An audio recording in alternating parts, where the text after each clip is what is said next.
ప్రేమికుల రోజు అంటే తెలుసా?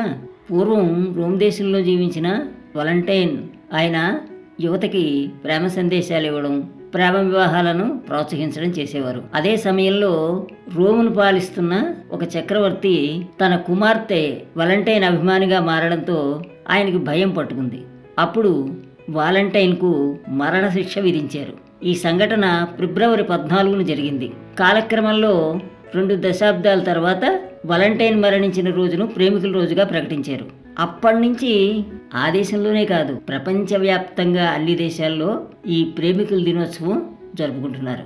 ప్రేమ పెళ్లి అనేటువంటివి తప్పు కాదు, అవి సక్రమంగా లేకపోవడమే తప్పు. హిందూ పురాణాల్లో రుక్మిణి శ్రీకృష్ణులు, నల దమయంతులు ఇలా ఎందరో ప్రేమికులు కనిపిస్తారు. ప్రస్తుత ప్రేమికులు వారిని ఆదర్శంగా తీసుకుంటే సరిపోతుంది. పెళ్ళైన కొన్ని రోజులకో లేదా సంవత్సరాలకో విడిపోవడం తప్పు. మనిషికి భగవంతుడిచ్చిన ఎవరి జీవితం ఖరాబు చేసుకోకూడదు, చాలా తప్పు. ప్రేమ పెళ్ళి అనేటువంటివి వాళ్ళ కుటుంబాల్ని వృద్ధి చేయడానికే ఉండాలి కానీ నాశనం చేయడానికి ఉండకూడదు.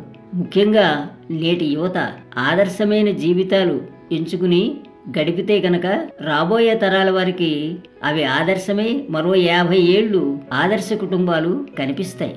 కాబట్టి ప్రేమ ఇద్దరి మధ్య ఆకర్షణే కాదు, జీవితాంతం అనుబంధం కింద ఉండాలని చూసుకోండి.